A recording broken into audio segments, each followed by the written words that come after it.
and we can kind of just go from there. So first and foremost, Shane, thank you so much for taking the time. We haven't, we just met each other, but I think professionally we've been connected for quite some time now. Yep. So I wanted to go ahead and have you live because I think a lot of the people that watch my actual channel all are interested in what you do, and they're interested in what I do. So why don't you tell me exactly what you do and how you do get into it? Fantastic. And first of all, just thank you for inviting me today. I mean, that's pretty exciting. We've had a couple of Zoom calls. Yep. But, this is good where you get a bit more in depth. But Sure. Yep, my name is Shane Hodge. I'm the CEO of a company called the Camel.co. And we're located in the Philippines because that's where I live. But we have operations in Australia and in India. And gee, what else? We're what's called a major fulfillment partner with Duda. And we look after agencies globally. And what do? We provide widgets, technical workarounds, integrations, websites, jokes, recipes, shoulders to cry on, everything, and support and all that sort of stuff. And I think we have roughly around about 350 agencies that we deal with every day. Wow. And we have probably 5 what I call major accounts, and we have 200 people. Nice. So you primarily have 200 people that are developers and designers, or what's that like? Okay, so you got development team, web team, digital marketing team, support team, and partner managers, relationship managers, which are the onboarding team. And then you got accountants and, then you've got people like me, and then you've got all the heads. But just to give you an example, in the development team, there's 28 developers.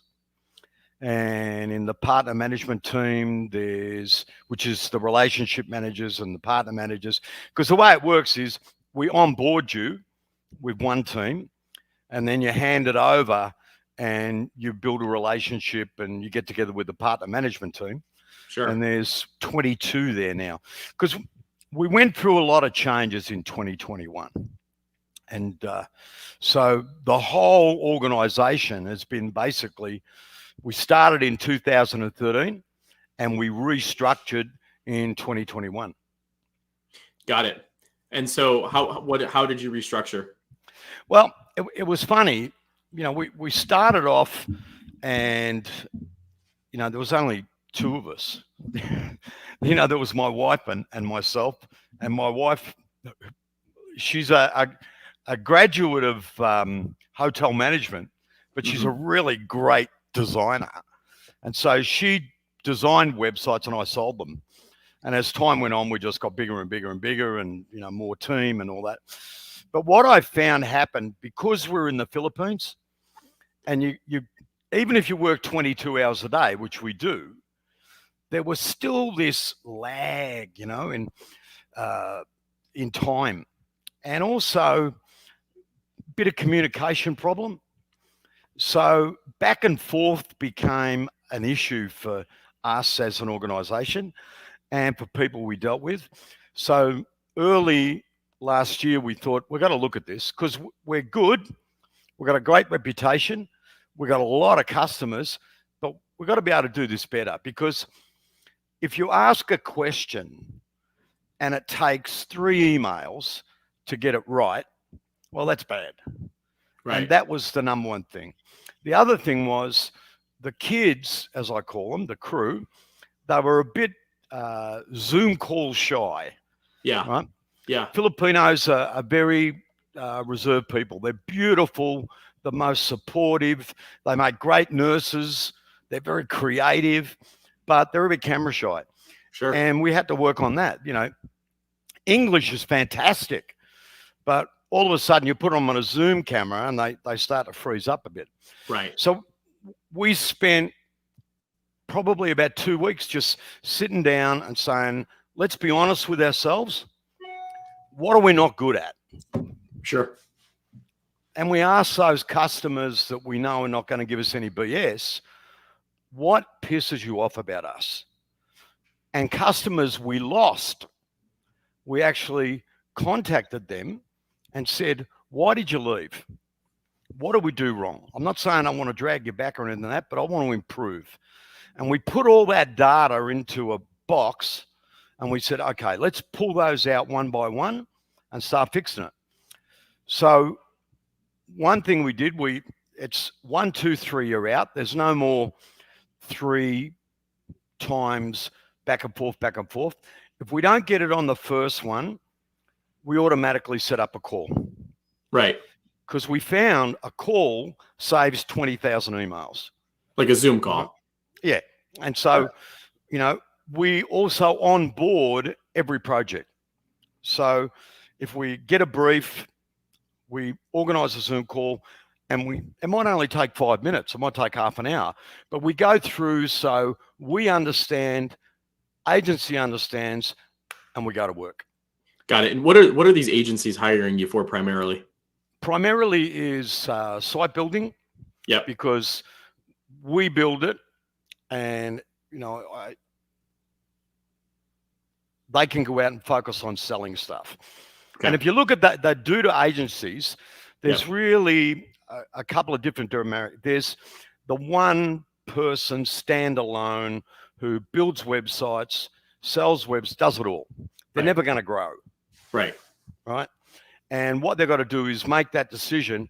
Well, do I partner with someone like the Camel? I just sell websites. Right. And they build them for me. But there's some inherent things they've got to get used to when they get that.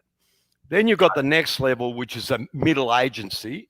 Mm-hmm. And they've got their own designers and they've got their own developers, but they don't want to hire a bunch more, but they want to scale. Sure. Well, we become a part of it. Plus, their developers are not pro 100% Duda. And we obviously know a little bit more than the average Joe about Duda development. Sure. So they'll come to us to do integration work, high-level widget work. They'll come to us. And how, in terms of revenue, like how big are those agencies that you're talking about? Okay, so a smaller agency is probably doing 3, maybe 4 or 5 sites a month. That's a lot for a one-man band. Sure. Even if they're dragging and dropping it. Sure. And they might build it super quick, but they're building pretty basic websites. Sure. And, it depends what they're charging. The middle order is like 15, 30, 50 sites a month. And then the big guys, they're 100 plus a month. That's but crazy. Also, it's the added value services because we've got 5 major accounts. We do everything. We do the support. We do the site building. We do all their digital marketing. So they don't even want to. They don't even want to deal with any of it. They're kind of just getting the accounts and then. We love them. They're my favorite. I got to be. I mean, one. And these are US agencies, or are these kind of? Our biggest accounts are all in Australia. Interesting. And 2 in the UK. America, our agency is pretty good in the smaller level because we've got a great relationship with the community. Uh-huh. And our widget base is pretty big. Got it. We have close to 200 widgets. Sure. And our template portfolio is big. There's, 120 basic templates and 175. So that agent who's doing it by himself and wants to expand, we can make him look like Picasso with a template. Right. And so why did you do Duda over another content management system? It seems like you've really used that platform as your specialty. You're a fulfillment partner. I know you're definitely an enterprise customer. Why'd you choose that platform and over like another content management system like Wix or something? Good question. And if you go back to the start, right, which was 2013, we were actually building WordPress and a company that I can't mention their name, but just the mobile website. Sure. So it was mobile website, WordPress site. Right. And we ended up, Oh man, that was the day, you know. Right. I don't know that day, but I know a lot about it. Oh, it was, but it was fun to sell. Right. I had a ball. We sold 3,000 websites in 18 months. Wow. Right? They had to get a And desktop and a mobile one. but I had a ball doing that. I must That's admit, awesome. it was really good because it was the greatest sales pitch. Right. But I'll answer your question. The future, what I thought, and you could see it looming, was desktop, tablet, mobile. So we thought, let's find somebody that can do that. The other thing about it was we were going absolutely insane with plugins for WordPress and really bad hosting problems. You know, you could make so much money out of a website, but it'd drain really quickly by the time, you know, a plugin had failed, this would fail, that would fail. So a good mate of mine said, why don't you look at this Duda thing? I said, Duda, what a stupid name. What's that? What are you talking about? That's the first thing I thought too. Yeah, I mean, Duda, right? And then I find out it's a Big Lebowski and all that. And Duda was quite small back then. There was, you know, we've sort of grown up together, right? Yeah. But they had a thing called Duda 1, which was the mobile. Desktop, tablet, and mobile, different views, right? Yeah. Same URL. Right. So you could build the mobile websites we were building, which was all buttons, buttons, and buttons, because we found people on mobile don't like going like that. Right. You know, they like to go bang and get straight to it, right? And Duda did that. So we became an agency and we started working on Duda. And I'm a pretty loyal bloke. Sure. You know, I can only have one wife. You know what I mean? It's and what happened? Yeah, you know what I mean. It's like I'm just like that. I like one brand, a motorbike. You know, I got one pharmacy. I got one doctor. Right. So we threw ourselves into Duda, and even though, you know, back then it didn't have what it's got now. Definitely not. Right? It had not much of what it had, but it was reliable. Very. It was stable. It was easy to build websites, and it looked really good on mobile. So we stopped. No more WordPress. Goodbye, sayonara. And what year was this? It's 2013. Wow. So you're this crazy early adopter of Duda, and I still think Duda is going to explode everywhere. I still think it hasn't reached anywhere it's near. And so what was the price per site at that time, or how was the billing set up when you were buying your first sites? I think it was like it was $11. Okay, per site per month. Per site per month. Got it. And they had the lifetime offer. Yeah, and you had site for life. I love site for life. Right? Oh shit, that was good. Right? And so you had $11. What is it? And site for life. Yeah. Didn't have e-commerce. Right. All right. So, you know, everyone was whinging about that. Yeah. But all we did was we just iframes, Shopify. Shopee. Is it Shopify or Shopee? Shopify. Yeah, we just iframe Shopee until Equid come out. And then we started flogging Equid. But, they were crazy days because there was so much stuff you couldn't do. Yeah. Right? Compared to WordPress. Correct. Yeah. But we sold on one thing, one basic premise when we sold in the early days. Okay, we don't do this, we don't do that, we don't do this, we don't do that. But guess what? You can sleep at night. Of course. Yeah. Right? No more plugin drama. No more worries about hosting.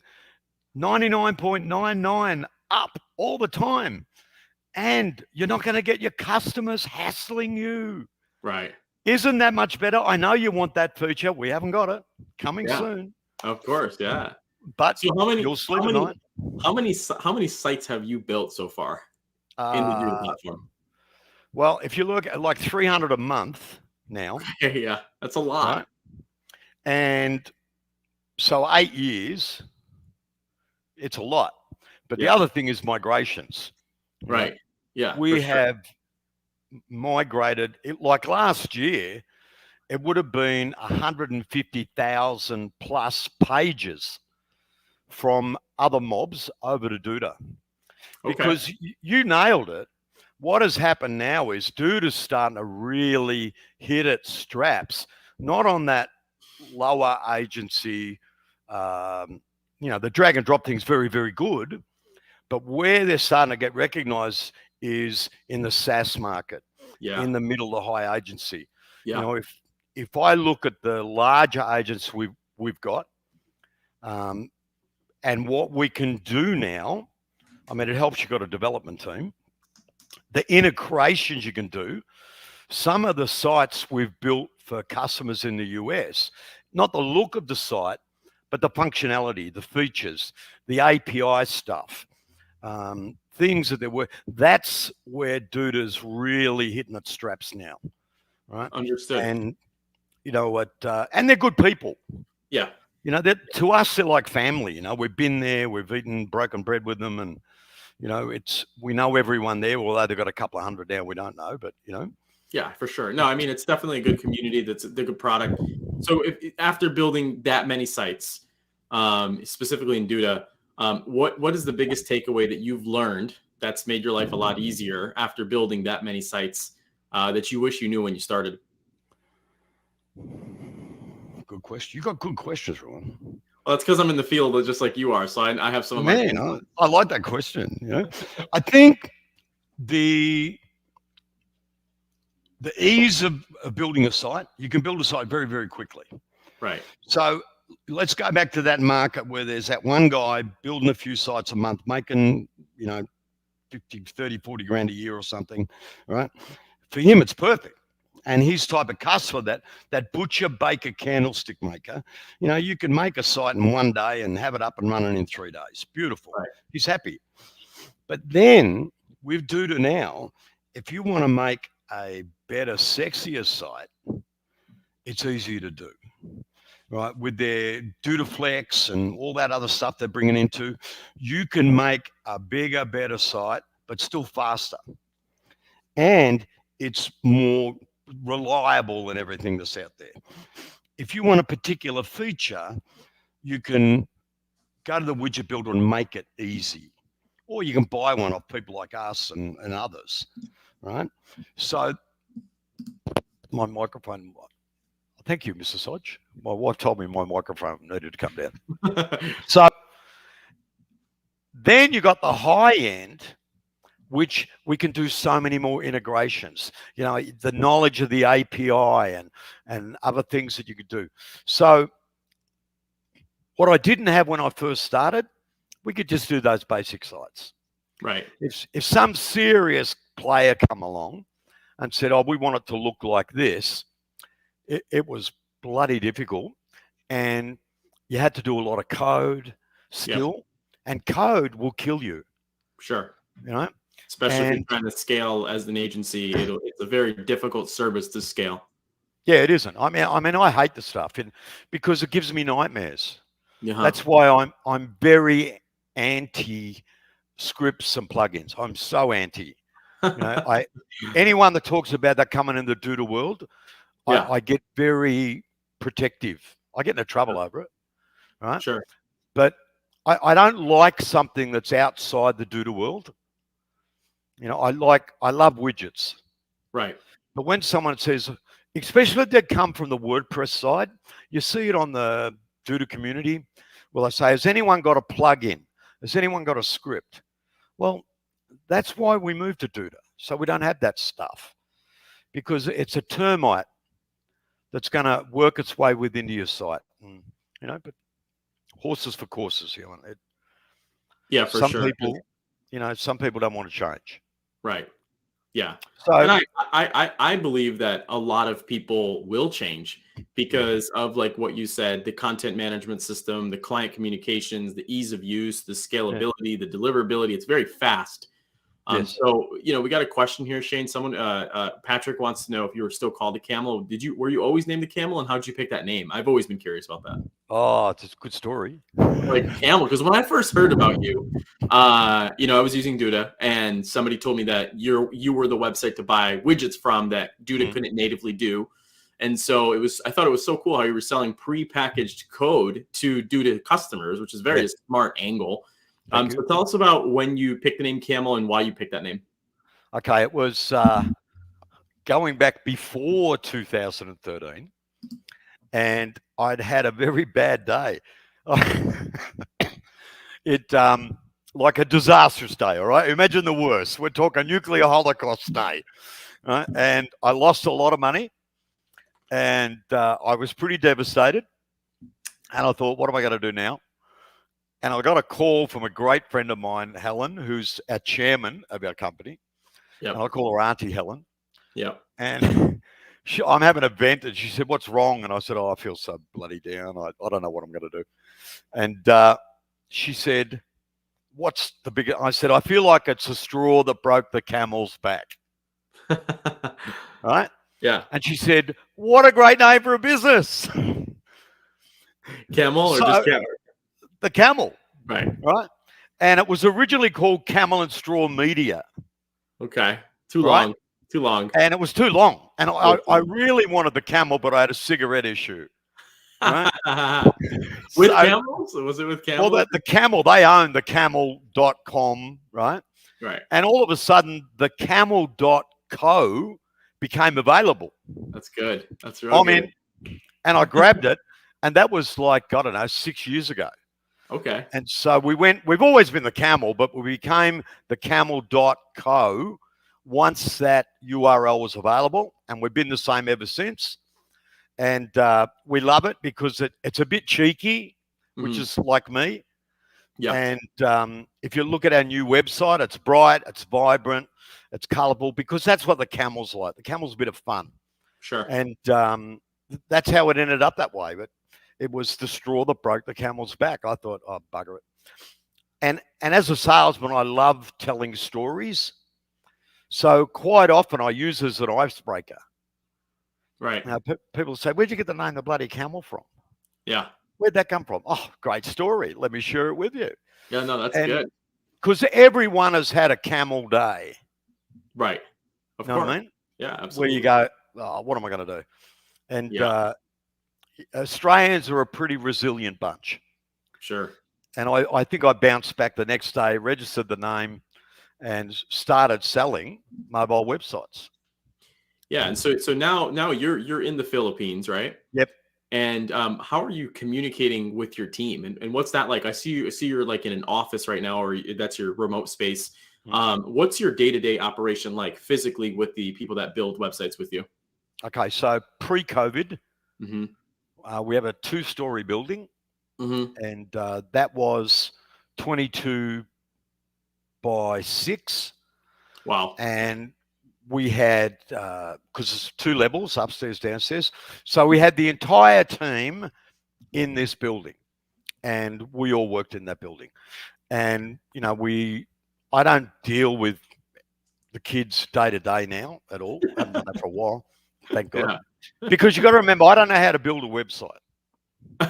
I don't even know how to open the editor. You are too funny. I'm sure you can figure it out. No, if I had to, but I don't want to. It's so stupid but I sold back in the day. You don't work on your own website at all. No. Oh, that's funny. I've never, ever built a website. And a lot of people go, "Well, how can you sell them, mate? I don't need to know how they work." I sold multi-million-dollar wireless networks, and I don't know how they work. Right. Do you at least write the text for your website? Yeah, websites. To me, it's got to look sexy. Yep. And it's got to attract customers. Yep. And it's all about call to action, right? Yeah. But when COVID hit, it was so funny. It was we had our company ball on the Saturday with, back then there was 85 people. And I announced, "I'm so sorry. Tomorrow we have to pack our stuff up because Monday it's a lockdown." So in a matter of 15 hours, we had to move all the computers, everything out of the office to everyone's house. Wow. And we had everyone home-based. And how did we do it? Thank you, Internet. Thank you very much. Absolutely. and our CRM, which is Beatrix 24, Yep. and Messenger and Carrier Pigeon, and we all basically pretty quickly become a home-based organization. Yeah. Now, I can't get the buggers to come back to the office. We're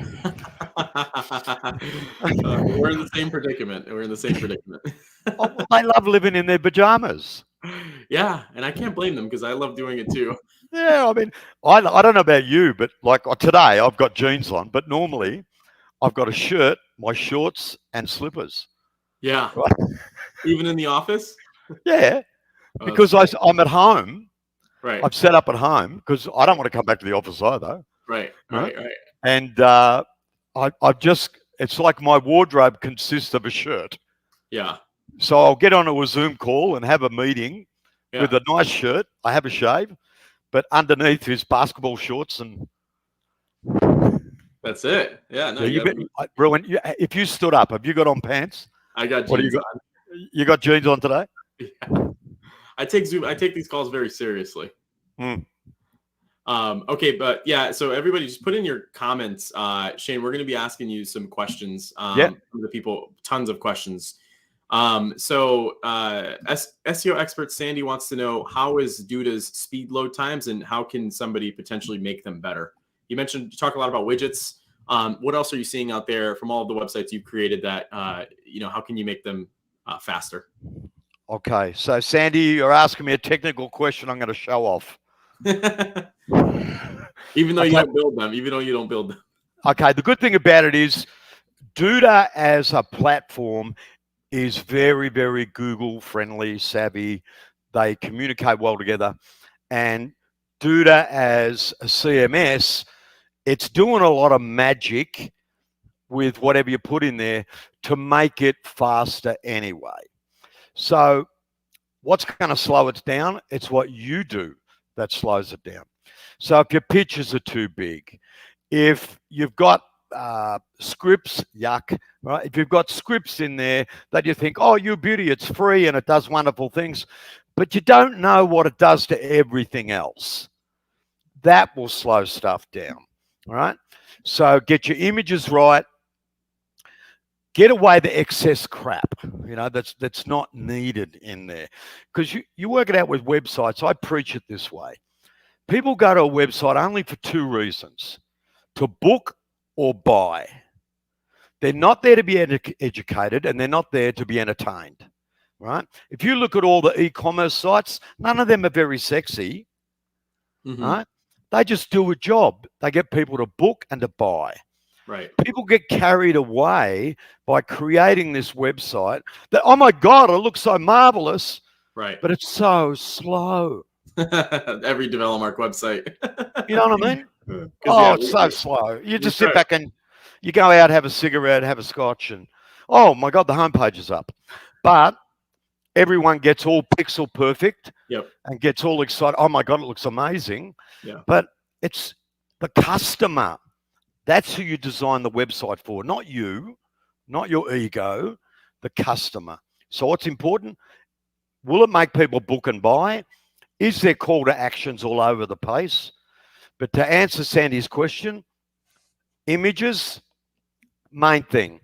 Scripts. That's why we love the widget builder, right? You build whatever you need to get done, build in the widget builder, because then it works with the site, everything's in harmony, and it's faster, right?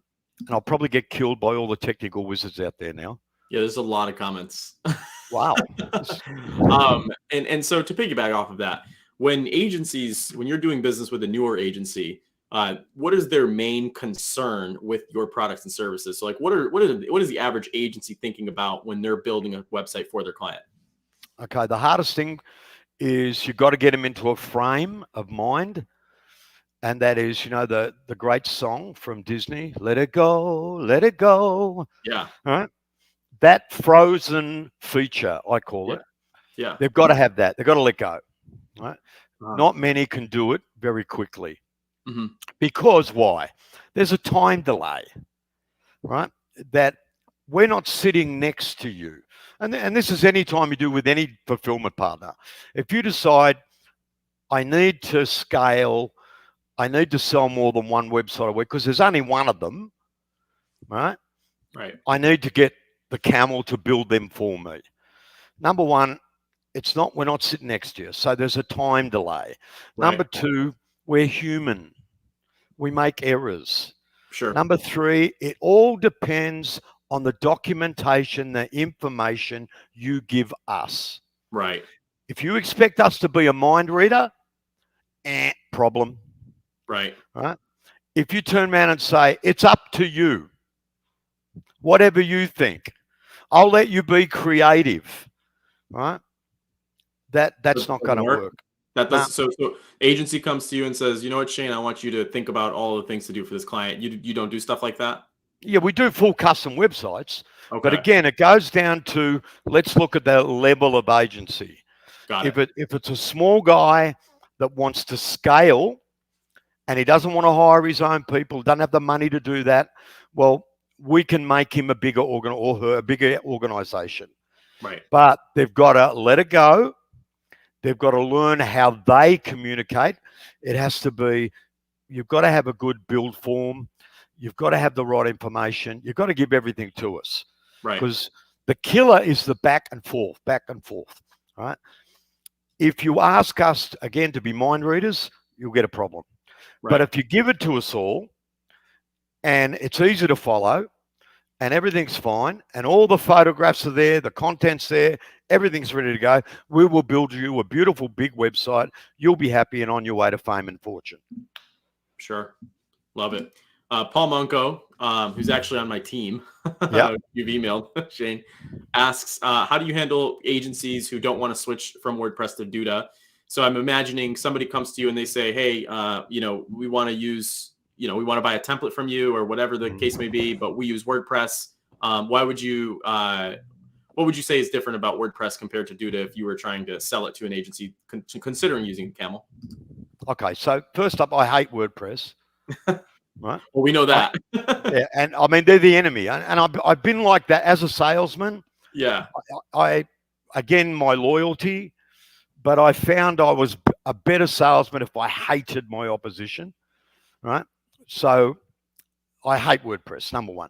Number two, I work on that principle. Me too. That's why I love you, Ron. That's why.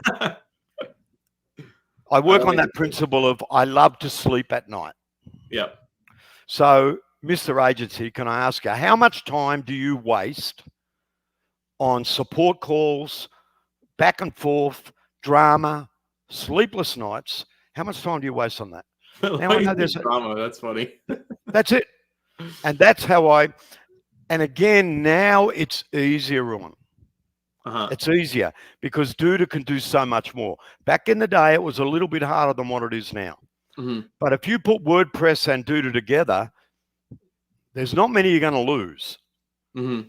And if you're going to lose it, you could come down to that point of, hey, do you sleep well at night? Are you sick of support issues? Do you panic every time a plugin goes in? Because you work it out with those plugins. If something goes wrong, how long does it take to find the problem? Yeah. Whereas if it's a widget, right, it's quicker, it's easier. Mm-hmm. It's part of the system. Sure. So that's what I say, right? It's easy to teach someone to build a Duda site that is to have a super techo come in and build a WordPress site. Completely agreed. How fast are your turnarounds? How fast are you making these websites? Okay, because you've got to remember our volumes as well. Sure. Right? And I know people say, oh, I can do that in an hour. Yes, we can too. However, you're not selling bloody 300 of them, right?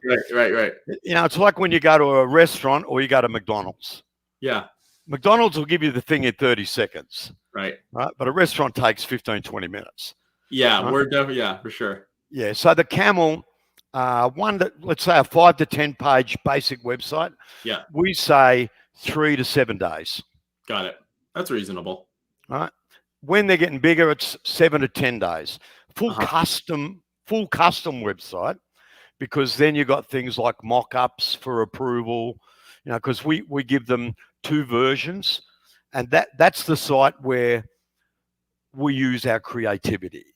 Understood. Right. So you're delivering this entire website to the customer all at once. They get the first pass. Okay. And then you deliver it. Then you do a round or 2 of edits and changes, because there might be something you miss. There might be something the customer wants changed, because you know what it's like. When you see it on the screen, you think, oh, maybe that should be over there a bit. Right. Interesting. And so you're never going to nail it perfect. Sure. Out of 100 times, you might get it right 90, but there'll be those 10 where you need that time to do the changes. But custom websites, it's idea, discussion, mock-up, present mock-up, which is Adobe Photoshop design concept of the front page. Sure. And then we go to build. Now, when you say the front page, you mean the home page? Yeah, home page. Sorry. And then, so you don't show them the about page, the service page, the contact page. You just show them the home page, get the pass, and then you build. Yes. Interesting. And so your designer, you don't put it actually into Duda. The designer does the mock-up in Adobe. Not the mock-up. On a basic site and a templated site, like a custom templated site, everything is done in Duda. We don't do a mock-up thing, because the customer has chosen the design, because they picked the template. Sure. That's interesting. That's super interesting. Why wouldn't you just build it in Duda and give them the link? Or is there a specific reason for that? Or on a custom site? Yeah. No, because you want to go when you go to build. Yeah. You want to build it exactly the way you know it's going to be. And then you do the about page and everything else. So you'll give them a design concept. Understood. So this is what we're thinking. Sure. Right? And you want to know that you can build it in Duda. Absolutely. Right? And so that system, and it's also when you're selling, it's for an agency, it's a great way to close a deal. Yeah. Right. Because they put something in front of the customer. We say, hey, this is what we'd have your website look like. How do you feel? Oh, I like that. Okay, let's get it started. Sign here. Sure. Right. So to me, I like mock-ups because you close. If I go back to the early days when I was selling mobile sites, the way I sold them was by showing them on my phone. Got it. What's the best website you've ever seen built on Duda? The camel.co. Besides the camel.co and besides developmark.com. What's the best one you've ever seen? I was going to say. Best website. Jeez. It's hard, right? It's for Duda. That's hard. That's very hard. Best website I've ever seen. And it's okay if you can't answer. You can answer it later. You know what it is, though? If you imagine how many I see a day. Right. Me too. Right. But, there's some of them you walk past, especially if it's got yellow. I don't know why. If I see anything with yellow in it, it just goes, wow. Yeah. But what's my favorite website? We just did one, which is a company called WebWowser, which is a DIY. And I think it launched last Thursday. And that's a pretty magnificent looking site. I love that. Because of the way the colors and the DIY, I love that. But website-wise, there's an agency out there, Create8. Theirs is pretty nice. Mm-hmm. Who else? Got it. These are agency websites you're talking about? Yeah, because a lot of our mates are agency mates. Olive Street Design, Nat Razaka, his site's bloody awesome. But these are all Duda sites. Right. Yeah, this one looks great. But my favorite website is Apple. Right. I didn't build it. Right. I don't think it's built on Duda. No. But I just love that website because it's full of call to action. Yeah, no, I agree with that. And there's no waffle. Right. They sell phones, iPads, and Macs. Right. You know what I'm saying? They're good websites. Yeah, for sure. And so you mentioned that you like websites that are sexy. Yeah. What specific functions or attributes would you say is classified as sexy to you? That when you get to the website while you're there, Mm-hmm. right? That immediately you log on, it hits you straight in the face. We know why you're here, and they present it to you. There's no waffling, you know. Again, what is it for? Especially now because of COVID. It's a selling machine, Yeah. right? Yeah. It is your. When you used to go past a shop, even yesterday. See this shirt? Yeah. I bought this shirt yesterday. Okay, one because I wanted to look good for you. Right? Okay. Cool. Okay, but I walked past and it was on the mannequin, Yep. and I went, "Wow, I like that." And it dragged me inside the shop. Well, your website is the mannequin. Right. Now, what did that shop sell? That shop sold shirts, jeans. So you go to this website that sells lawnmowers, and you see pretty pictures of a video slider of grass flowing in the wind. Well, that's not a bloody lawnmower. Mm-hmm. If you had a video slide of a lawnmower cutting the grass, that's sexy. I see. Right? What else is sexy? Call to action. Right. Matching that user's intent. Absolutely. What are you here for? Are Right. you happy now? Are you excited? Click here. Do you want to buy now? Click here. Do you want to hear some more? Click here. But what do? They expect people to be like Wikipedia and go, da, da, da, da, da, da, da, da. Get to the point. That's a sexy website. I know, but the issue is like, what do you say in situations where people are trying to stuff SEO text and it makes the page like a Wikipedia page? What are your general thoughts about that? You could do it at the inner pages. Okay, yeah, I understood. Inner pages should have that SEO information. Home pages should be short and sweet to the point. Yeah, you remember, the term elevator pitch? Yeah, 11 seconds. Okay. Your home page is your elevator pitch. Understood. Yeah, I like that. You don't hook them, it's gone. But so many of them get all bloody creative and, it's got to look all... Why are they there? They're there to book and buy. I've got a great mate of mine in Australia. He's won Restaurant of the Year 3 years, I think. 3 years he won it. And he's not a technical person. He's a brilliant restaurateur.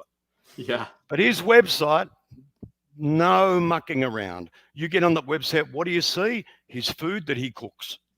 Right. What's next?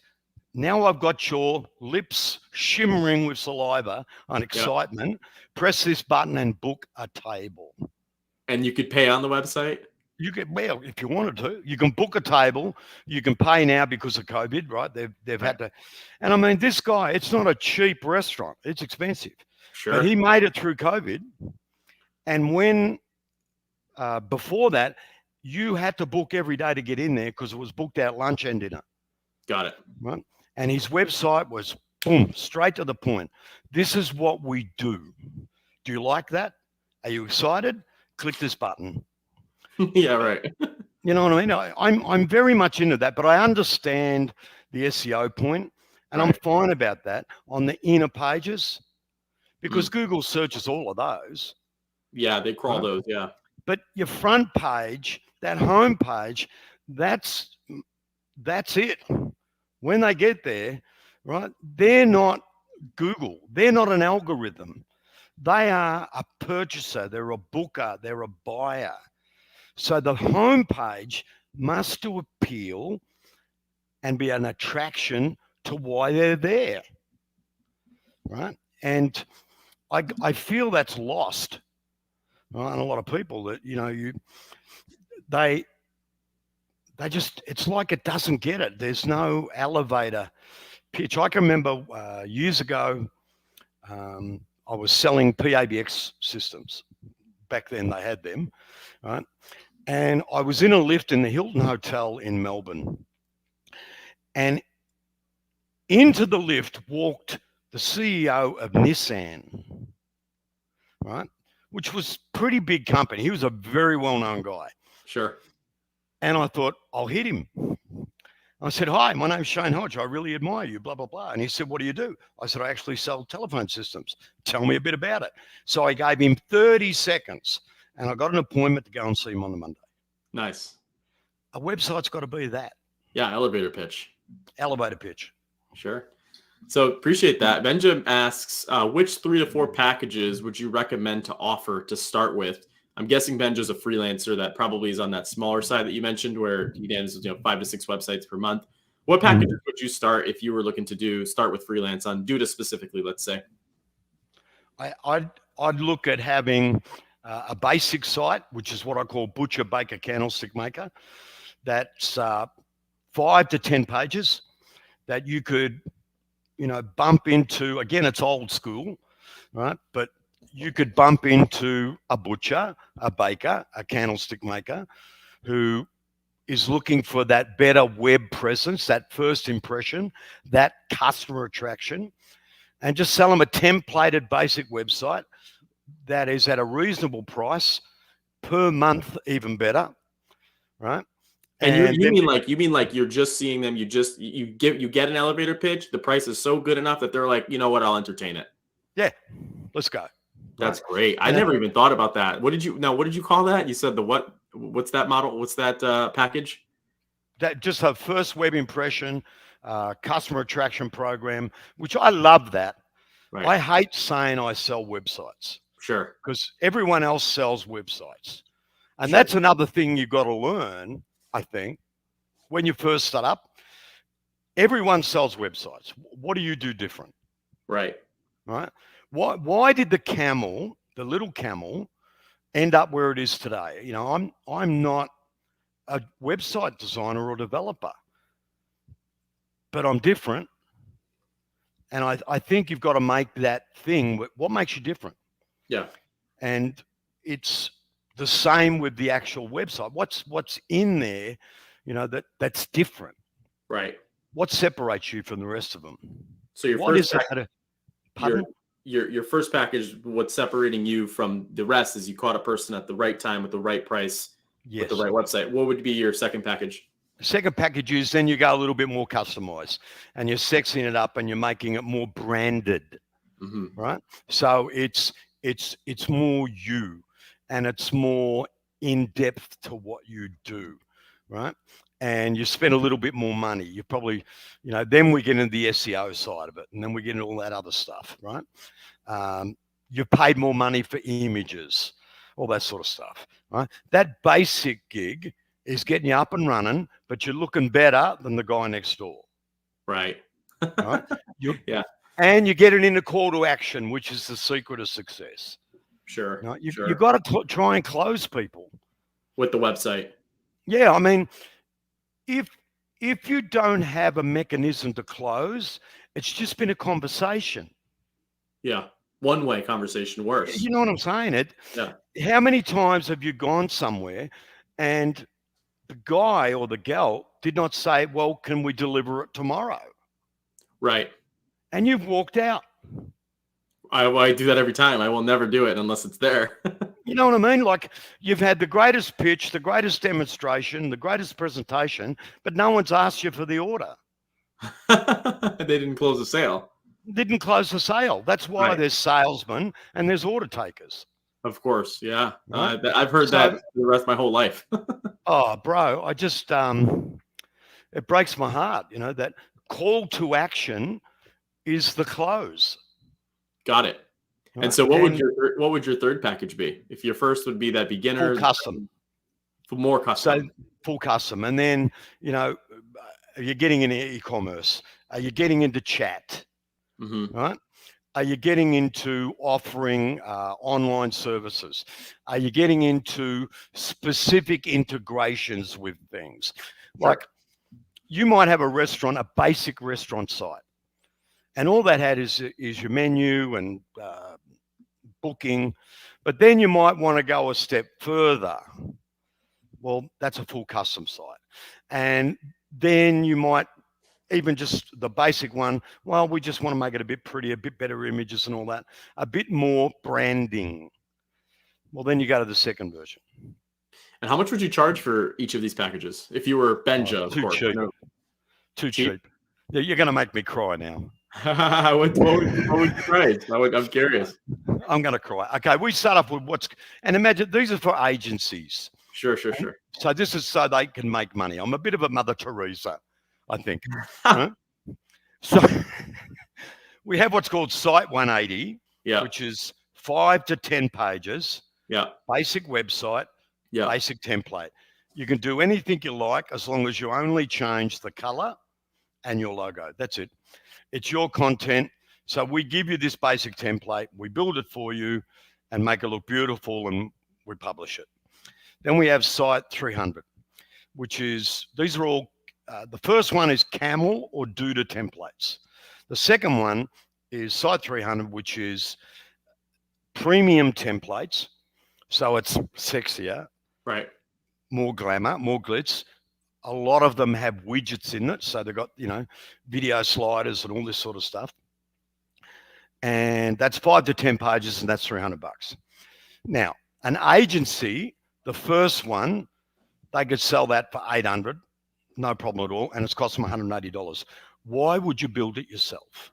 Correct, for sure. The second one, you could sell for $2,500. Why would you build it yourself? Mm-hmm. Right. The last one, which is a custom website, that can go anywhere from $600 to $1,500, depending on what you're doing. Right. Then we do things like DIY, which our basic DIY is $2,000, right? And that allows people to, hook up with people and they can build their own websites. And then we have custom DIY, which is for enterprise customers. And so the advantage of us is, okay, yes, it takes a little bit longer than if the person's sitting next to you. Yes, you've got to email and have a bit of a chat. But if I said to you, for a little bit more hard work, you can make 3 times the amount of money, would you not do a little bit more work? Sure. Yeah. No, that makes sense. And me, I would prefer to be out playing golf, having cups of coffee and lunch with potential customers than sitting in front of a 48-inch screen Mac building a website. That's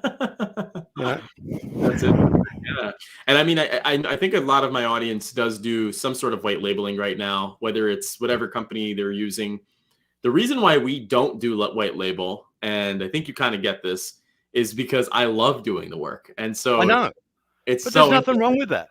No, for sure. I like it. So I appreciate that. Yeah. So you have these different packages, super reasonably priced because you're doing business in the Philippines and you're selling to international markets. The model is so interesting.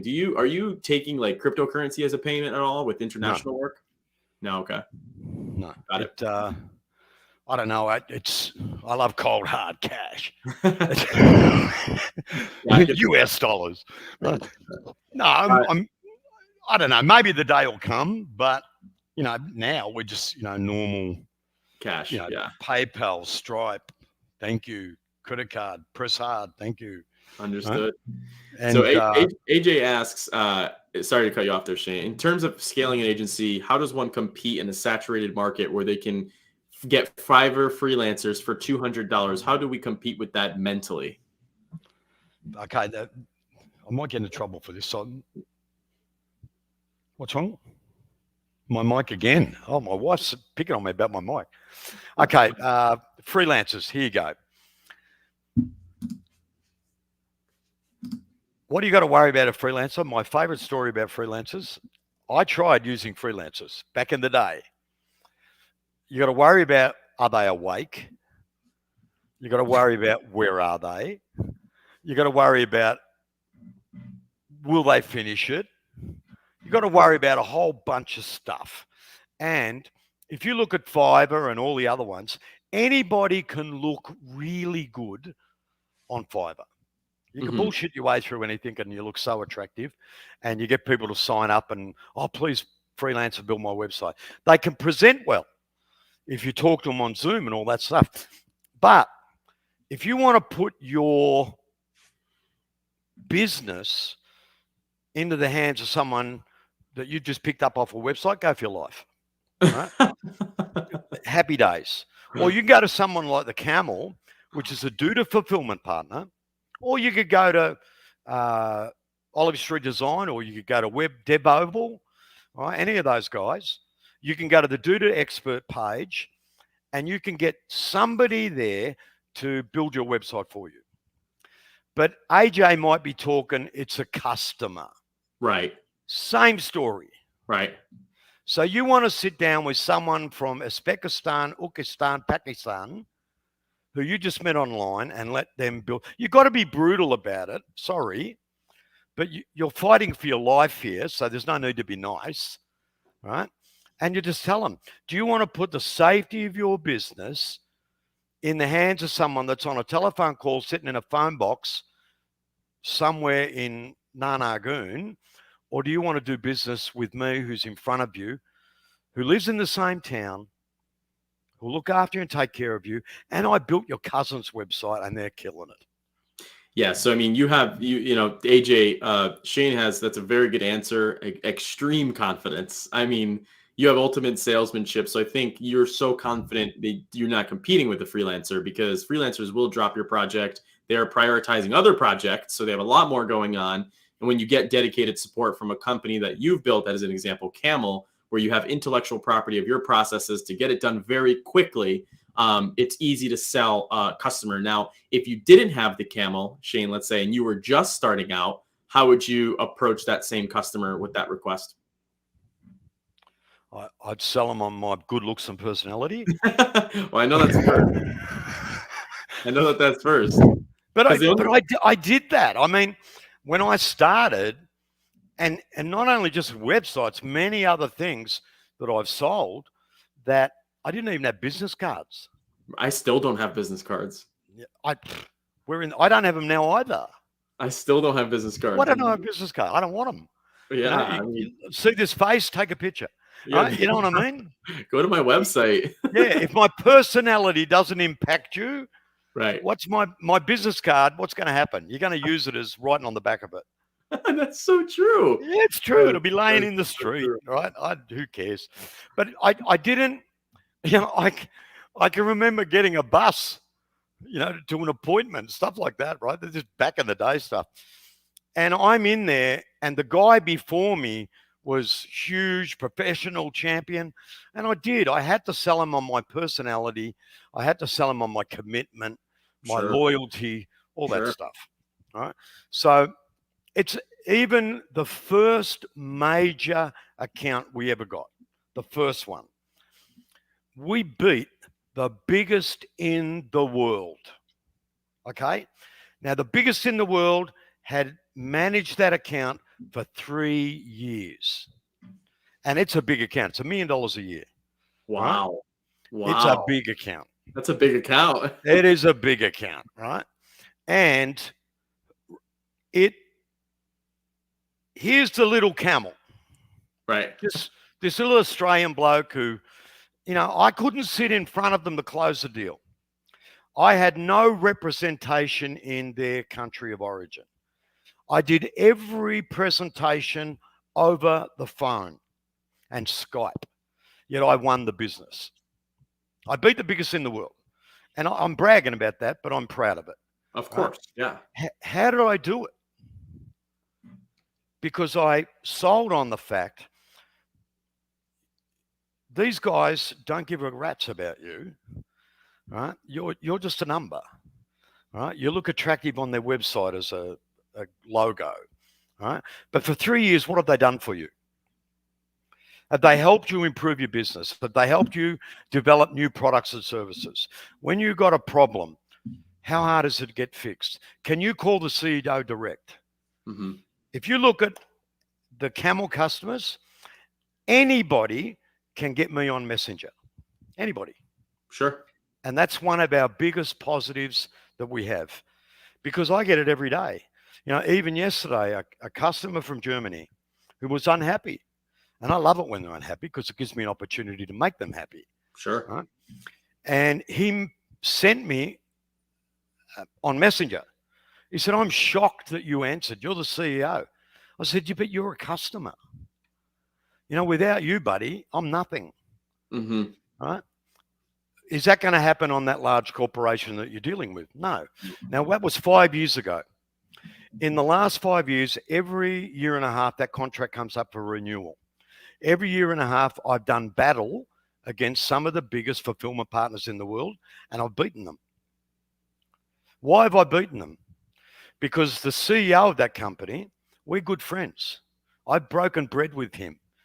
We both love UFC. Every Sunday, we send each other messages about the fight that's going on. That's funny. When once a year, pre-COVID, we would sit down and we'd visit every one of their offices in their country and go to lunch with every one of the people that were involved in building the websites. And we do everything for them. We do SEO, we do Google ads, we do all their support. We deal direct with their salespeople. You know, we have a whole team just dedicated to them. Yeah, to that account. Yeah. Right. But the way that operates is the way the Camel operates. So that gets back to that question you asked. When you're the newbie on the block, how do you compete with that guy you're sitting in front of? Why should he do business with you? Why should they not go to a freelancer? Well, the freelancer is not Fiverr. He's Harry Clegg, who just happens to have his portfolio up on Fiverr. You know, Fiverr's not guaranteed he's going to deliver and do a great job and be amazing. Right. He is. Right. So would you like to risk that, Mr. Customer? Or do you want to do business with that bloke that's sitting in front of you right now? So getting in person is the key there. Yeah. I'm a great believer in, I want to talk to you. Sure. You know, I want to see your face. I want you to feel my energy. I want to get to know you. You know, to me, if the relationship is right, everything falls into place. Understood. Right? So when we first got on a call, I don't want to talk about business for a couple of minutes. I want to talk about you. You know, I want to know who you are, what's your family, what's your interests. Every one of my customers, I could tell you something personal about them, because that's what makes me different, right? Because there's a lot of fulfillment partners. Why is the Camel different? Because of the way we operate. Now, we make a mistake, we own up to it, we fix it, we don't charge you any money, right? If we say we're going to charge you $500, that's it. Even if it costs me $800, I'm charging you $500 because I screwed up, not you. Yeah, sure. And that's how you retain customers and get more customers. And I still have the first customer that I had when we started in 2013. That's impressive. And it's an agency, or is it a business? It's an agency. Oh, it's an agency. Right. So from the get-go, you sold to agencies. That's been your business model from the get-go. Once we moved to Duda, because our first customer, which is that customer, he sold websites to plumbers and electricians. Right? Common. It's very common. Oh, I love it. Yeah. And so we had him from the start, and that's all we sold. But then what happened was we started getting more agencies. Then I did one webinar with Duda, and that webinar got us a lot of attention. Sure. Then we became a fulfillment partner where Duda started to send customers to us. And there was one new guy started in Duda, and they teamed him and I up where, you know, we would get on calls together and we'd close customers together. It was only for like about 3 months. And that helped us get along the way as well. Right? Duda's a lot bigger now. What was your webinar about that you did with Duda? What was the first webinar? Mrs. Hodge? What was the first webinar that we did with Duda? I think it was customer attraction programs. Understood. So you kind of went over your pricing packages and deliverables. It was pretty. It was a basic webinar, and I just, you know, because one of my things is public speaker and motivation. So I suppose it was, you know, that was Duda's early days as well. So it was a bit of a novelty for them. This is what, 2014, 2013? That would have been 2014. It was about a year after we first started. Then I did another couple after that. I've done a couple with Ryan Burke, you know, Understood. but it's, yeah, I don't have a technical background. So what I'm good at is, if you want to learn how to sell, if you want to market, if you want to scale your business, well, I can talk for 5 hours about that. But if you want to know how to do SEO, I have no idea. I can sell it, but I don't know. Like you're an expert, right? Guru, right? Definitely, yeah. And, same, you know, like Anton. You know, Anton gets on and talks about it. I go, huh? Right? Yeah, Anton's awesome. I got no idea. But again, I can teach you how to sell it. Yeah, no, I mean, you're selling me it already. Oh, So thank you. Kurt Stevens asks, is there a way to show a client a Camel template in a white label sort of way so they don't see the agency is outsourcing Yes. the work? Yeah. We have a widget that if you email dev, D-E-V, at thecamel.co, we have a widget so you can display all the Camel templates on your website. You don't own them, right? But you can say to Mr. Customer, what do you think of this? And if he says yes, then you can buy the template off us. Got it. So you can present it before you actually purchase it. Absolutely. You know, it reminds me a lot of like an Adobe Stocks model, because we do that with our websites, with our clients. We show them the mock-up, and then we have Adobe stock images, and we purchase them once they actually go forward with it. So thanks for answering that. Somebody mentioned a question, Paul, here. He says, do you have any tricks on how to handle data/incoming leads and present that in an easy to absorb way? Or is that something that is handled by the agencies you work with? So he's talking about contacts through the website through Duda, because sometimes when you have multiple forms, it shows multiple threads in the email box when the contacts come in through the website. Is there a way that you organize your data for leads coming in through Duda websites? So we don't because we only deal with Duda agencies. Right. So they're handling that. Yeah, I mean, because I get a lot of, you know, the LinkedIn spam mail, right? Where they say, would you like to get more customers and all that? I say, well, where are you going to find them from? I only got one customer, and they sell Duda websites. Right. Can you give me, and I think there's, 8,000 Duda agencies. Well, I got 8,000 potential customers. Oh, is that the number? Is there 8,000 agencies? I think that's 8,000.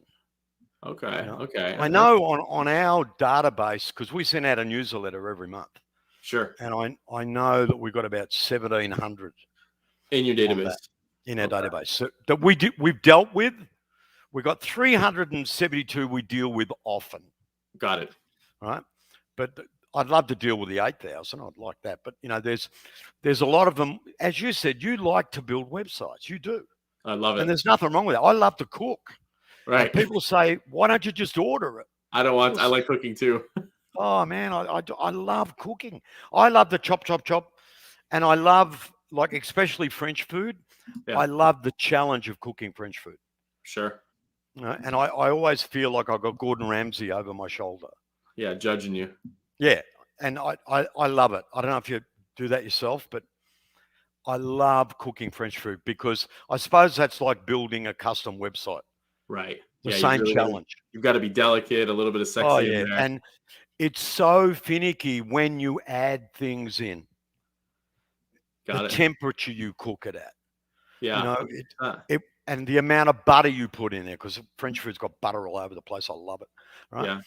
And, you know, thyme and, you know, all this, all the herbs, but it's when you put them in. Salt, pepper. So it's probably the reason you like building websites.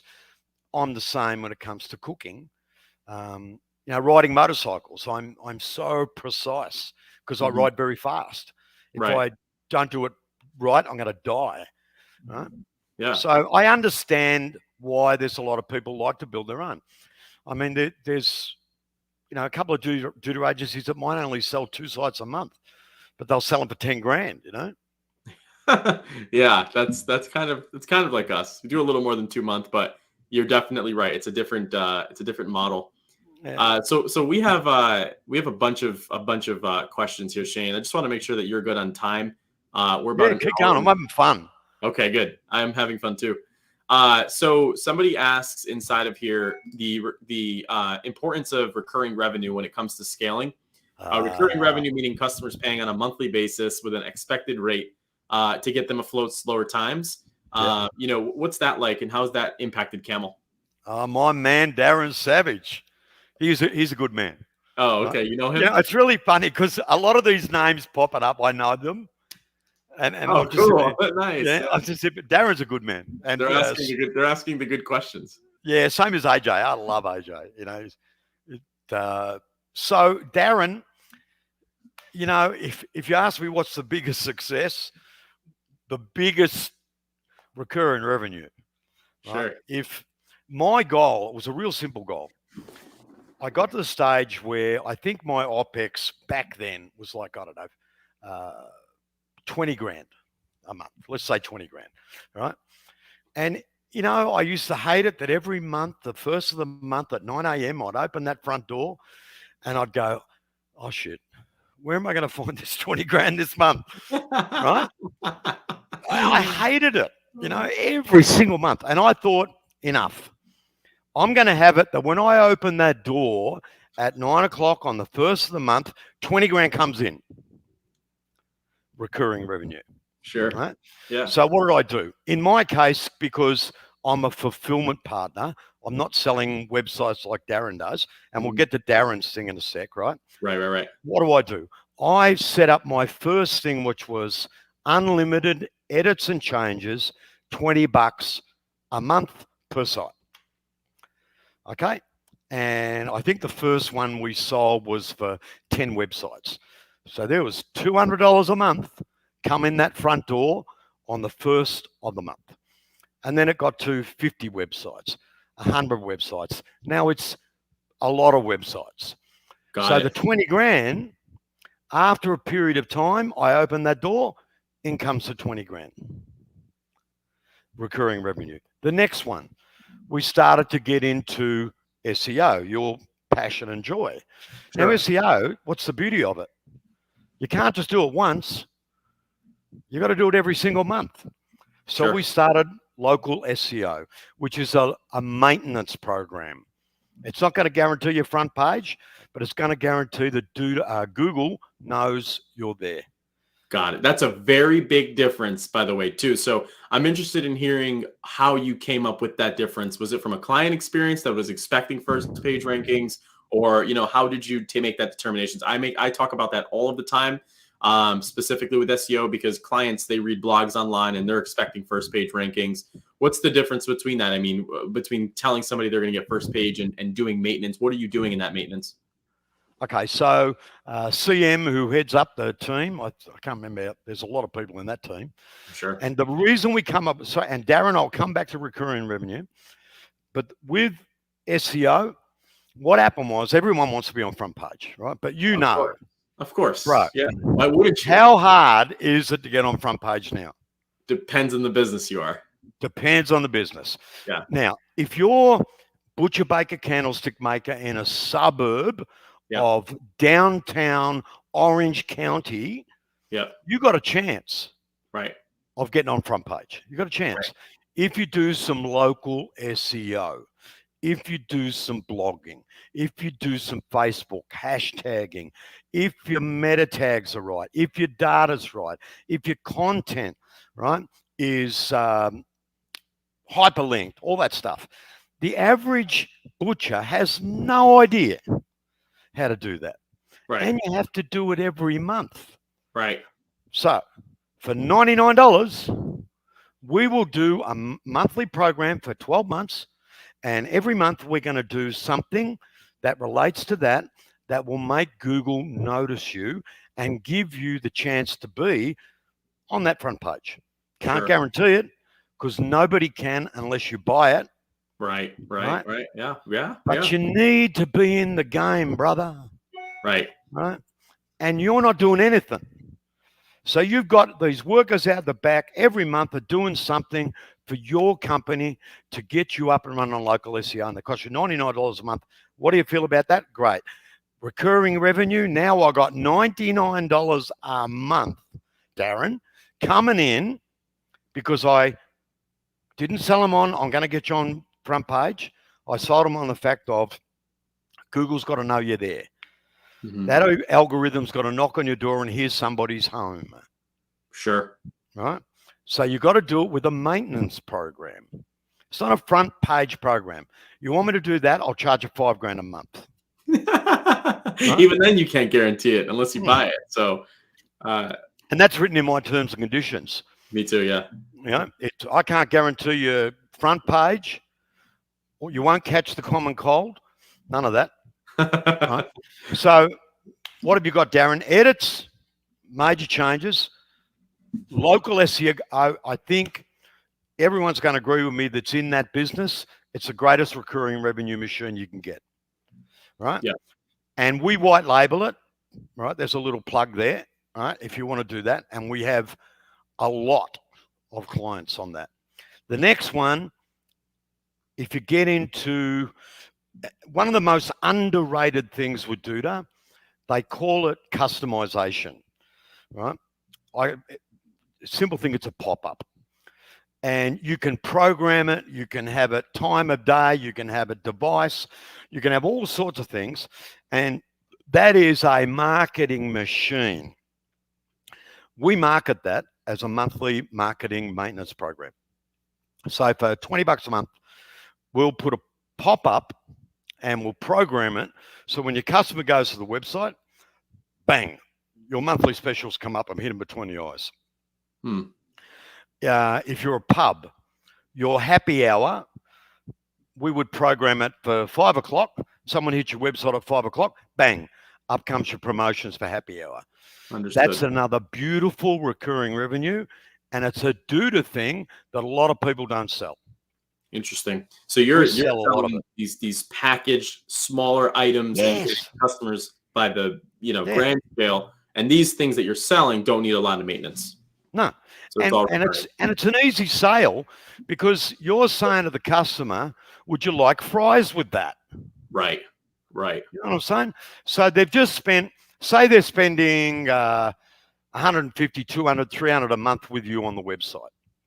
And then you just, not straight away, but next month you go back and you say, hey, it's going well. I'm happy about that. Why don't we take a little bit for an extra $25 a month, $100 a month? It doesn't hurt them. But if you say for an extra $5,000, yeah, that'll kill them, especially if you're charging 150. Oh, it's crazy. So value-added services is the key to recurring revenue and customer retention. Agreed. I'll never leave you. Alice asks, what is your solution for clients who want copy to be written as well? I don't do it. You tell them no? I'll tell you why. I'm so curious because we write a lot of content, so I really want to hear your answer.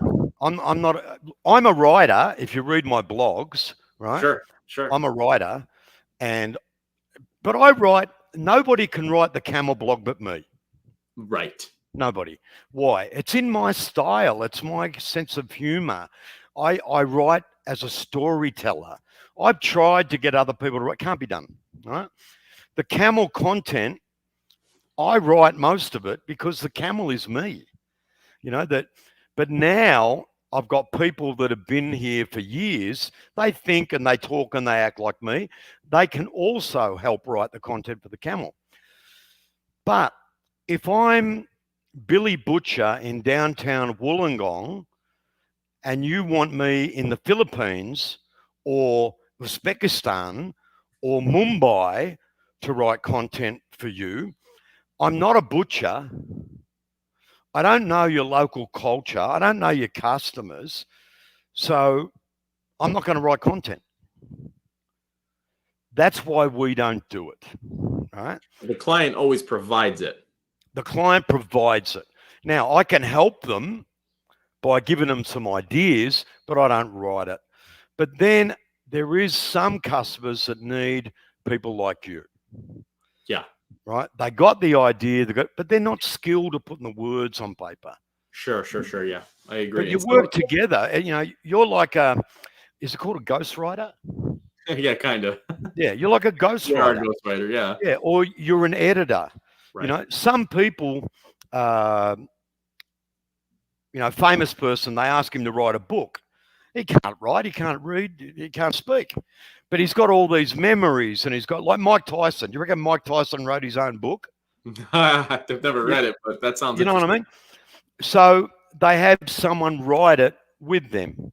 So I understand there's a market for that, but content, I keep away from it. It's too dangerous for me. It's the same as Facebook management. We do social media ads, but I don't like managing Facebook pages. Understood. Because, so you do just the advertising, not the posting. Yeah, I don't like that because it's a community thing. You should build social media like a community, and no one knows the community better than you. Than the customer. Yeah, no, I completely agree with that. We do the same. Yeah. Paul Monco asks, what is the most you've ever charged for a project, and what did it entail? And I would imagine this is one of your big accounts where you're putting thousands of websites. Okay. Biggest website, 25 grand. Oh, wow. Really? And but I'm telling you, that was a lot. That's Camel dollars. Customization. 25,000 Camel dollars. Yeah, that was Australian dollars. So what's that? 18,000 US. Right. But that was a nightmare. It nearly killed me. Yeah. I nearly killed the customer. I mean, it was something I would never do again. Was it in Duda? Yes. Wow. But it was a massive website, right? And there was so much customization. Everything was basically, it was a Ferrari. It was hand built. Oh, wow. You know, what type of business was it, or what type of hotel? Hotel. Yeah, I would never do that. Yeah, but if it was one of those 5-star luxury, out of control. I mean, the photographs, you name it, the text, I would never do it again. Never. I don't think I've ever done another one. If I look at what is my average website, $500 to $800. That's amazing. Yeah. Right. And I'm happy in that. All right. And again, that would be. You could sleep at night. You could sleep at night. I mean, that's really what it is. I like to go home, and I like to have a vodka, and I like to relax, chill, cook. I hate people calling me up and saying, I want to kill you. My website's not working. Right. That's the calls you get when you charge $25,000 for a website. I mean, the stupid part is, I think it was years later. Yeah, because it was a fair while ago, right? And someone asked us to do another one, and I said no. And they said, why not? You must have made money at it. I said, no, I'm not doing it because the headache. You know, there's small fish are sweet. Yeah. You know what I'm saying? Oh, yeah. And I like the small fish. That's why I love local SEO. Right. Because we had one SEO program that was $5,000 a month. Wow. But that nearly killed us. But the stress, the customers. Oh, the stress. I mean, no joking. If that guy went from number 3 to number 5, he would be on the phone. He would be never leaving you alone. It was crazy. And it sent us, we're on Valium. It wasn't worth it. Whereas that $99 a month local SEO, they're happy. I'm happy. It's beautiful. You know, those $500, $800 websites, awesome. Yeah. But never again would I do that. So in answer to your question, Paul, brother, up to you if you want to try it. But it's like if you own a Ferrari or a Porsche, heart attack when you have a service. I can see that. No, we've been through that. We're proposing 25,000 tomorrow, so that's going to be fun. What have you seen as the best way to generate leads and approach customers cold? So one thing I think it's important to note, Shane, I don't know if you do any cold approaches right now. I think you've built attraction, you've built inbound marketing. But how would you answer this question? Okay, so yeah, you're right. We don't chase new customers Right. because we're a fulfillment partner. We build a pretty strong brand. Right? The Camel's pretty well known. We rank very well in Google when it comes to anything Duda. So people call us, but there's still, it's a cold, but it's a warm lead, right? But if you look at cold, then I have to go back in the day, right? And myself, again, I'm a storyteller, and I like to just start a conversation. Yes, I have an end goal in mind, which is to present my company that sells websites. But I'm reminded of a great mate of mine he worked for IMG, and he had a senior job in IMG and got retrenched. And he was in his 50s, and he thought, what am I going to do now? He was set up okay, had a great house and all that sort of stuff. And he decided he would sell websites, right? And he did it all. He built to the point where he had a recurring revenue, Darren, of $35,000 a month, this guy. And he built it up over a period of 2.5 years. And he did it all by cold calling. Wow. He decided his specialty, because he loved to eat and loved to drink, his specialty was pubs. Okay. And he would walk in there and he would order a beer or he'd order lunch and he'd start a conversation up with saying, hey, how do you get your customers? Right. And Have you got a website? Usually the owners are there, so you can start a conversation with them. And that's why you start a conversation. So the best way to work with the customer cold, never try and sell something from the start. If you walk in there and say, hi, I'm Lachlan, and I want to talk to you about a website, get lost. They automatically got that barrier up. All right. So what I do when it came to a cold call, the last thing I would do was try and sell something. The first thing I would do would be to get some rapport going, start a conversation, talk about anything.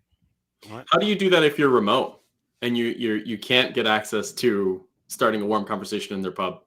I still do the same thing. If I'm cold calling, I will try, it's what's a good way to describe it? It's like setting up a date, you want to get to know someone, because selling something is like a little bit of romancing.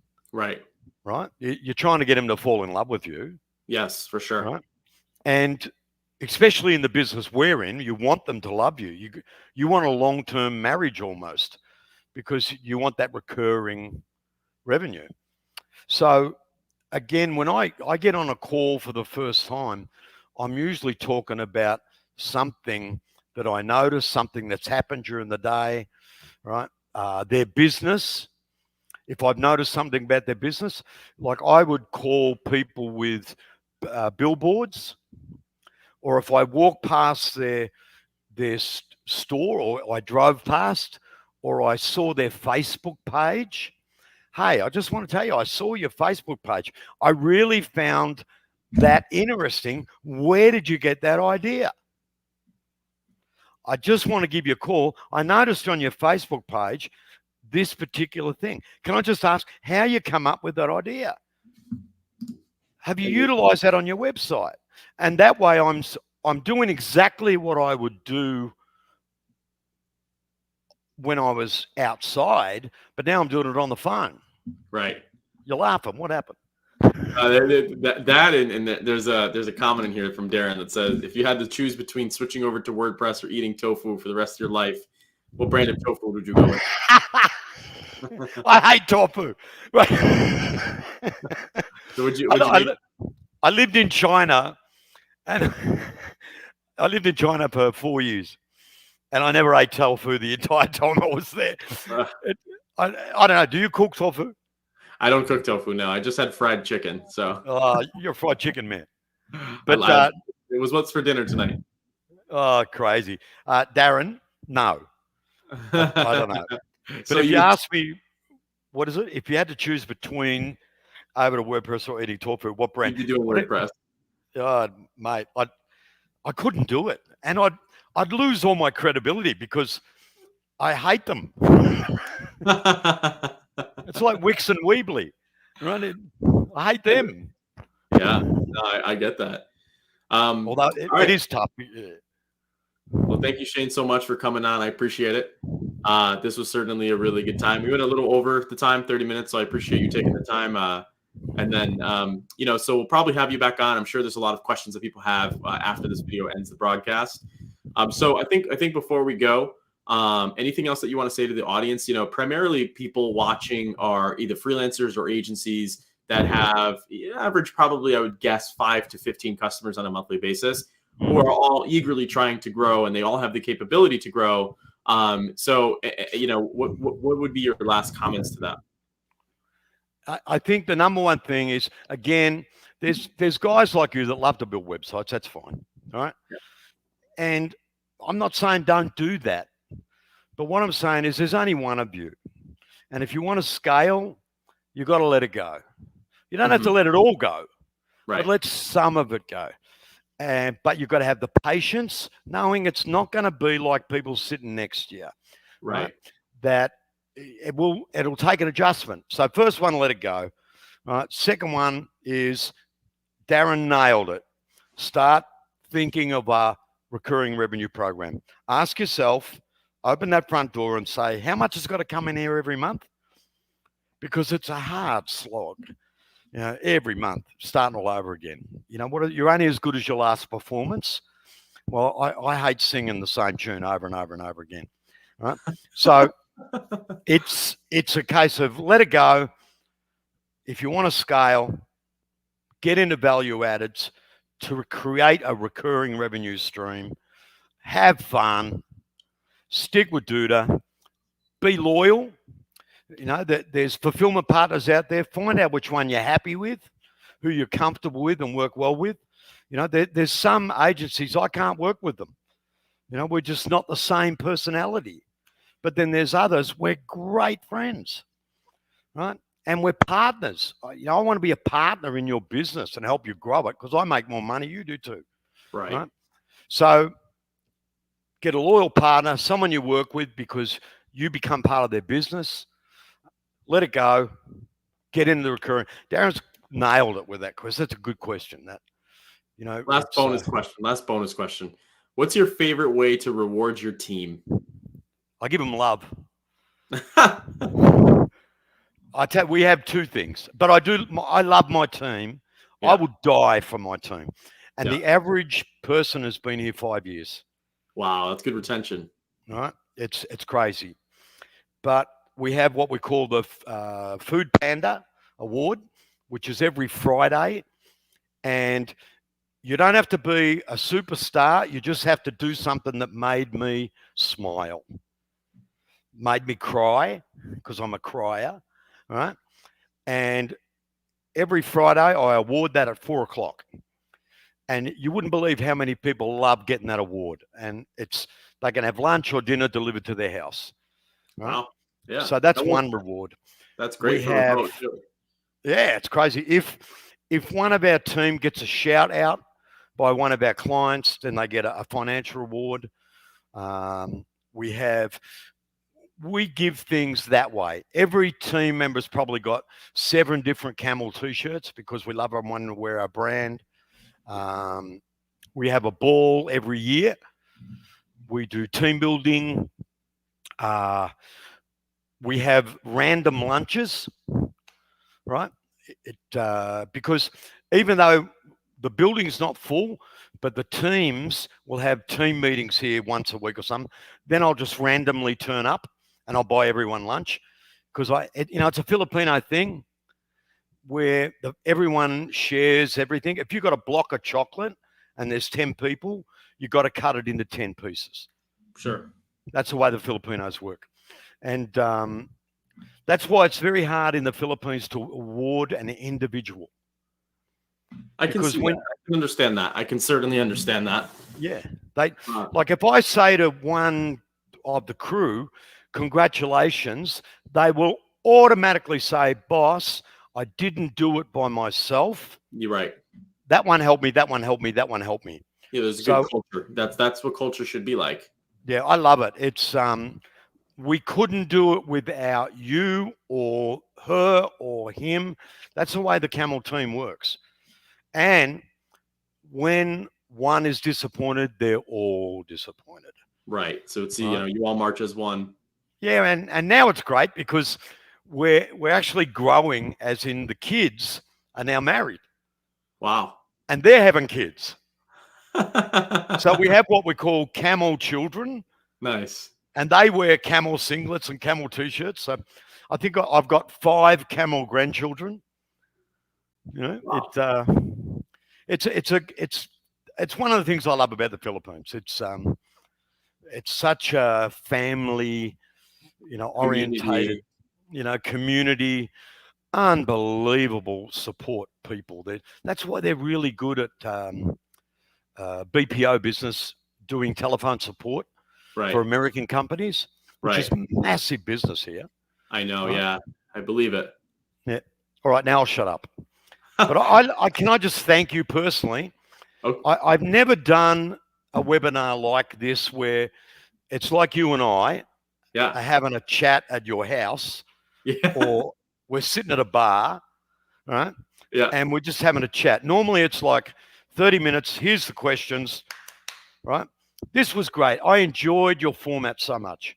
Oh, and I personally want to thank you. I appreciate that. And there is no format. And so I guess that's what makes the beauty of it. Yeah, it's great. I loved it. And I'll just, to everyone out there, because a lot of them are friends, and it's good. I'm happy. I had fun. It was good. Awesome. All right. Well, thanks everyone for watching. Shane will probably be back on in a little bit. So thank you for watching, and any comments down below, and I'll get back to them. And Shane, thank you so much for getting on, and have a good night. Thanks, mate. See ya.